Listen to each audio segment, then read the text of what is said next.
Sir ನಮಸ್ತೆ. ಯಾರು? ನಾವು ಹರಿಹರ ತಾಲೂಕು ಗುತ್ತೂರಿಂದ ಮಾತಾಡೋದು ಸರ. ಹಾ ಶಿವಲಿಂಗಕ್ಕೆ ಅಭಿಷೇಕ ಮಾಡ್ತಾನೆ ಇರ್ತೇವೆ ಸರ. ಹಾ ಏನಕ್ಕೋಸ್ಕರ ಮಾಡ್ತೇವೆ ಅನ್ನೋದು ನನ್ಗೆ ಗೊತ್ತಾಗ್ತಾ ಇಲ್ಲ ಸರ್.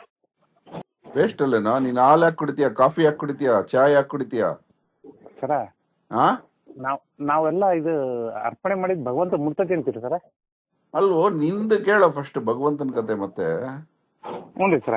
ನೀನ್ ಯಾಕೆ ತಿಂತಿ ಹೇಳು ದಿನ ನೀನು? ಬದುಕಕ್ಕೆ ನಾವು ಮನುಷ್ಯ ಮಾತ್ರ ಹೆಂಗ್ ತಿನ್ಬೇಕು ಅಂದ್ರೆ, ಬೆಳಗ್ಗೆ ಮೋಷನ್ ಆಗ್ಬಾರ್ದು ಅಷ್ಟು ತಿನ್ಬೇಕು. ಒಂದು ಕಾಳು ಅಕ್ಕಿ ತಿಂದ್ರೆ ಸಾಕು, ಬಾಡಿಗೆಲ್ಲ ಎನರ್ಜಿ ಆಗುತ್ತೆ. ಎಷ್ಟು ಕಾಳು ತಿಂತೀವಿ? ಅನ್ಲಿಮಿಟೆಡ್ ಕಾಳು ತಿಂತೀವಿ, ಅದೆಲ್ಲ ಹೊರಗೆ ಬರುತ್ತೆ. ಏನಕ್ಕೆ ಹೌದು ವೇಸ್ಟ್ ಸರ್. ನೀವು? ನಾವ್ಯಾಕೆ ಭೂಮಿಗೆ ಭಾರ ಬದುಕಿರ್ಬೇಕು?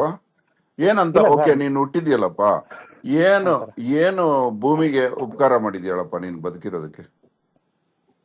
ವೇಸ್ಟ್ ಪ್ರಾಡಕ್ಟ್ ಒಂದು ನೀನು. ಜನರಲ್ ನಾಲೆಜ್ ಇಲ್ಲ ಸರ್ ಅದ್ರ ಬಗ್ಗೆ. ಮತ್ತೆ ಇನ್ನೊಬ್ಬರ ಬಗ್ಗೆ ಮಾತಾಡ್ತೀಯ ನೀನು? ಇನ್ನೊಬ್ರ ಬಗ್ಗೆ ಅಂತ ನಿನ್ನ ಮನೆ ಯಾಕೆ ವಾಸನೆ ಹೊಡಿತಿಲ್ಲ ಹೇಳು? ನಿನ್ನ ಊರು ಯಾಕೆ ವಾಸನೆ ಹೊಡಿತಿಲ್ಲ ಹೇಳು? ಸ್ವಚ್ಛತೆ ಇಟ್ಕೊಳೋದ್ರ ಸ್ವಚ್ಛತೆ ಯಾರು ಮಾಡಿದ್ದು? ನಿಮ್ಮ ಅಪ್ಪ ಮಾಡಿದ್ರ? ನಿಮ್ ತಾತ ಮಾಡಿದ್ರ? ಹಂದಿಗಳು ಮಾಡಿದ್ರು. ಹಂದಿ ಇದ್ದರೆ ಕೆರೆ ಶುದ್ಧಿ ಹಂಗೋ ಹಂಗೆ ನಿಂದಕರಿರಬೇಕು. ಹಂದಿಗಳು ಮಾಡಿದ್ರು ಸ್ವಚ್ಛತೆ. ಹೋಗ್ಲಿ, ಇನ್ನು ಭೂಮಿ ಒಳಗಡೆ ಇರೋ ಸ್ವಚ್ಛತೆ ಯಾರು ಮಾಡಿದ್ರು? ಎರೆಹುಳ ಮಾಡ್ತು, ಕ್ರಿಮಿ ಕೀಟಗಳು ಮಾಡ್ತು. ಅದ್ರಕ್ಕೆ ನಿಮ್ಮ ಅಪ್ಪ ಬಂದು ಆಹಾರ ಹಾಕದ್ನ? ಶಿವಲಿಂಗಕ್ಕೆ ಹಾಕಿರೋದು ಸ್ವಲ್ಪ ಮೊಸರು, ಹಾಲು, ತುಪ್ಪ, ಬೆಣ್ಣೆ ಭೂಮಿ ಒಳಗೆ ಹೋಗಿ ಆ ಪ್ರೋಟೀನ್ ಹುಳ ಉಪ್ಟ ತಿಂದ್ರೆ ನಿನ್ಗೆ ಹೊಟ್ಟೆ ಉರಿಯತ್ತಾ?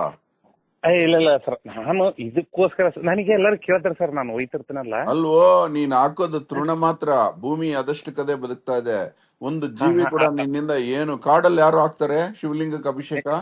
ಅಲ್ಲಿ ಅವು ತಿನ್ಕೊಂಡು ಬದುಕ್ತಾ ಇಲ್ಲ? ಭೂಮಿನ ವಾಸನೆ ಬರ್ದಂಗ್ ನೋಡ್ಕೋತಾ ಇಲ್ಲ? ಭೂಮಿ ಹೆಸರೇ ಸುಗಂಧಿ ಅಂತ. ಸುಗಂಧಿ ಅಂದ್ರೆ ಒಳ್ಳೆ ಸೌಗಂಧಿಕ ಅಂತಾರೆ ಭೂಮಿನ. ಯಾಕೆ ಸುಗಂಧ ಬರ್ತಾ ಇದೆ ಅಂದ್ರೆ, ಭೂಮಿ ಒಳಗಿರೋ ಹುಳ ಉಪ್ಪಟಗಳಿಂದ. ಅವುಗಳಿಗೆ ಸ್ವಲ್ಪ ಕೃತಜ್ಞತೆ ಭಾವದಿಂದ ಶಿವಲಿಂಗಕ್ಕಾದ್ರೂ ಹಾಕಿರೋ ನೀರು, ಜಲ, ಅಮೃತ, ಪಂಚಾಮೃತ ಹೋದ್ರೆ ಎಷ್ಟು ಹೊಟ್ಟೆ ಹುರ್ಕೋತಿರೋ ನೀವು? ಇಲ್ಲ ಸರ್, ಅದ್ರ ಬಗ್ಗೆ ಅಂತದ್ದು ಇಲ್ಲ ಸರ್. ನನಗೆ ಅರಿವೇ ಆಗ್ತಾ ಇಲ್ಲ ಸರ್. ಎಲ್ಲರೂ ಕೇಳ್ತಾ ಇದಾರೆ.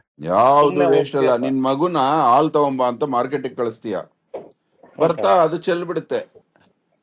ನೀವು ಹಿಡ್ಕೊಂಡು ಹೊಡಿತೀರಿ ವೇಸ್ಟ್ ಮಾಡಿದೆ ಅಂತ. ಅದು ಚೆಲ್ಲಿರೋದು ವೇಸ್ಟ್ ಅಲ್ಲ. ಅದು ಚೆಲ್ಲಿರೋದು ವೇಸ್ಟ್ ಅಲ್ಲ, ನಿಮ್ಮಂತವ್ರಿಗೆ ತಂದು ಕೊಡೋದು ವೇಸ್ಟ್. ಯಾಕಂದ್ರೆ ನೀವು ತಿಂದು ಕುಡ್ದು ಮೋಷನ್ ಅಲ್ಲಿ ಬಿಟ್ಬಿಡ್ತೀರಿ. ಆದ್ರೆ ಅದು ಚೆಲ್ಲಿರೋದನ್ನ ಎಷ್ಟು ಕ್ರಿಮಿಗಳು ತಿನ್ನತ್ತೆ ಪಾಪ. ಯಾವ್ದು ವೇಸ್ಟ್ ಅಲ್ಲ. ನೀವು ತಟ್ಟೆಯಲ್ಲಿ ಅನ್ನ ಉಳಿಸಿದ್ರೆ ಅದು ವೇಸ್ಟ್ ಎಲ್ಲಿ ಅಂದ್ರೆ, ನೀನ್ ಮಾಡಿರೋ ಕಾಯಕದಲ್ಲಿ ವೇಸ್ಟ್ ಆಗತ್ತೆ ವಿನಃ. ಆದ್ರೆ ಆ ಉಳಿಸಿರೋ ಅನ್ನ ನೀನ್ ತಿಪ್ಪೆಗೆ ಹಾಕಿದ್ರೆ ಅಲ್ಲಿರೋ ಕ್ರಿಮಿಕೀಟಗಳು ತಿಂದು ಅವುಗಳಿಗೆ ಹೊಟ್ಟೆಗೆ ಆಗುತ್ತಲ್ಲೋ. ಹೌದು ಸರ್, ಕರೆಕ್ಟ್ ನೀವು ಹೇಳಿದ್ದು. ಆ ಕ್ರಿಮಿ ಕೀಟಗಳು ಬೆಳೆದ್ರೇನೆ ನಮಗೆ ಬೆಳೆ ಬೆಳೆಯಕ್ ಸಾಧ್ಯ. ಅರ್ಥ ಮಾಡ್ಕೋ, ಬದುಕೋ ಹೋಗು. ಇಡ್ತೀನಿ ಫೋನು. ಥ್ಯಾಂಕ್ಸ್ ಸರ್, ನಮಸ್ತೆ.